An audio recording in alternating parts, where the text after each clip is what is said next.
until such time as this testimony is complete. Just you're muted to Madam Clerk. Thank you. So until such a time as this testimony is complete, debate on the main motion and amendment from Pierre Poilievre be suspended, and that the chair be authorized to schedule these witnesses and convene a meeting to resume debate on Pierre Poilievre's motion once these meetings have taken place. So again, my amendment to the sub-amendment is to strike everything from until till the end of the sub-amendment, and to replace it with and that the committee proceed immediately following a vote on the point of privilege motion to discussion of the pre-budget hearings.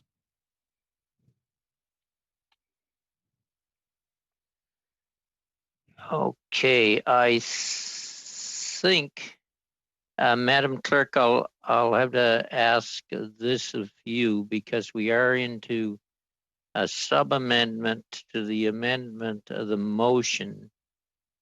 Do we need unanimous consent to do that? I believe we do. I'll wait for the clerk to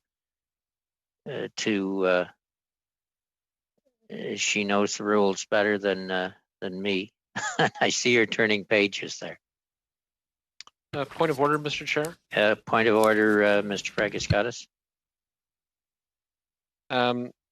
We are waiting for the clerk to give me clarification on that point. I don't believe it's allowed, but go ahead. Go ahead with your point of order. I wonder if text can be sent. I mean, I know Mr. Julian did read that, but it's always easier, I think, if text is made available to members so that we can further consider. Yeah, we'll just read your amendment to the sub-amendment again, Peter, while the clerk is clarifying this point. If you could read it again, that after. From the word until the end, the part. I'm a little lost. You're removing before until or after until? Including the word until. Yeah. Right to the end of the sub-amendment. Okay. I'm striking that and replacing it with, and the committee move immediately following the vote on the motion of privilege to consideration of the pre-budget hearings. A point of order, Chair. Okay. I'm going to need clarification from the clerk here before we do anything. But what's your point of order? I was simply going to ask if that is available in French as well. Okay. Alors, Monsieur le Président, alors en bif, toutes les choses qui vont jusqu'à. So delete everything after until and add the point saying that the committee will proceed immediately to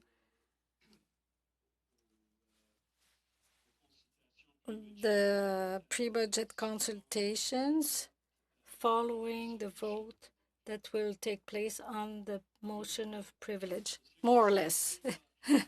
Mr. Sainte-Marie will probably tell me that it's not the perfect translation, but it's the best I can do. Okay, Madam Clerk, I do think I have to roll the amendment out of order, but I'd like clarification for sure from you. Thank you. I'll just draw your attention to page 542, 543 of House of Commons Procedure and Practice, 3rd edition. At the last line, we say, since sub-amendments cannot be further amended, a member wishing to change one under debate must wait until it is defeated and then propose a new sub-amendment. Okay, so it is out of order, Mr. Julian. This one will have to be dealt with, and then you can well, it's amending the sub-amendment, so I guess you'd have to start in a new place.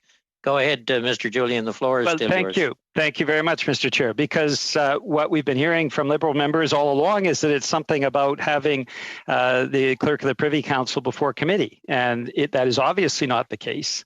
Their sub-amendment kills the motion of privilege, and that is what the core of the problem is. For a month now, we've had Liberal members absolutely stonewalling and stopping the work of the Finance Committee, refusing to proceed to pre-budget hearings.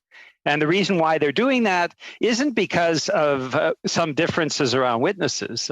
I don't think there's a single member of the Finance Committee that objects to a hearing from the Clerk of the Privy Council or the law clerk on this. It's to kill the motion of privilege. And this is the core of the issue.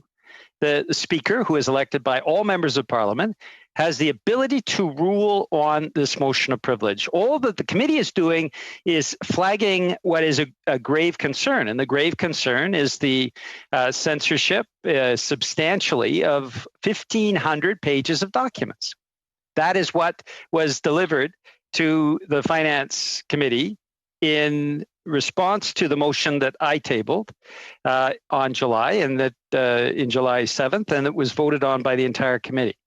So we have substantial censorship of the documents, redaction of the documents.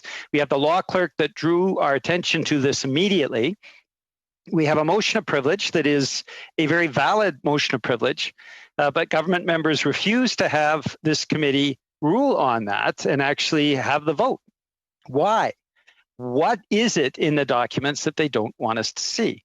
And so the issue is not, as the government members have tried to put forward, the issue of whether or not the Clerk of the Privy Council comes to committee, whether or not the law clerk comes to committee. The issue is trying to kill a motion of privilege, because as you know, Mr. Chair, when a motion of privilege is submitted to the Speaker, it has to be in a timely manner. Now, we can justify with the filibuster that Liberals have undertaken for the last month, not submitting it to the Speaker in a timely manner. But for the committee to decide, that it is not going to proceed it, means that the motion of privilege is killed. I do have a point of order, and I'll have to take it first, and then I'll let you proceed. Mr. Fragascatas, you're muted now. Thank you, Chair. I'm listening to Mr. Julian, and he's implying that improper redactions have occurred. That's quite the accusation. So I have a hard time following the argument without disagreeing very Mr. strongly. Fragascatas, I don't believe that is a point of order. If you want to enter that into debate, you're more than welcome to it, because Mr. Julian has made that point. But I'll go back to Mr. Julian because that is debate. Mr. Julian. Thank you, Mr. Chair. The reality is, I do feel that it was improperly censored. A lot of members of this committee feel the same way. But it's not up to my opinion or to any member of this committee to voice their opinion. All we can do is inform the Speaker of our consideration around this, and it is up to the Speaker to judge. That's the issue here. We believe we should be referring this matter to the Speaker. Government members have been stonewalling now for a month, destroying any possibility of having the thorough pre-budget hearings that committee members would like to have engaged in, and are basically stonewalling the progress of the committee. Now, if government members feel that there is a way through this, it is exactly the amendment to the sub-amendment that I just tabled.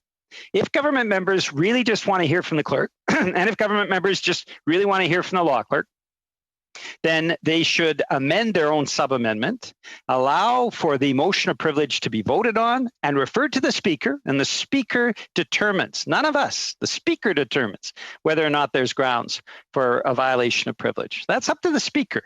Speaker elected by all of us. And if government members are saying they have no confidence in the Speaker, well, I would be very surprised, in fact, stunned, that they would be that critical of the officer of Parliament, the Speaker that we have chosen collectively as members of Parliament. I have confidence in the Speaker. I have confidence in the Speaker ruling on this in an independent way based on what the committee refers to him. And so, if government members really do want to proceed to the pre-budget hearings, if government members really have confidence in the Speaker, and if government members are saying, well, also we'd like to hear from the Clerk of the Privy Council and the Law Clerk, I'm fine with that, of course. But they then have to amend their sub-amendment, pull out the part that kills the motion of privilege, that no longer makes it timely, that no longer allows this committee to report back to the Speaker and ask the Speaker his opinion on this matter. They should amend it, and as I've suggested, they have the power to do so. I hope they do so, rather than continuing to engage in this filibuster, which has stopped up the work of the Finance Committee for over a month. They have many different paths that they can take to work with the opposition members. They have refused all so far because their intent is to kill the motion of privilege. Their intent is to withdraw the right of the Speaker to rule on this issue. And I find I am in complete disagreement with their approach, and I find disingenuous their speeches this evening. Thanks, Mr. Speaker.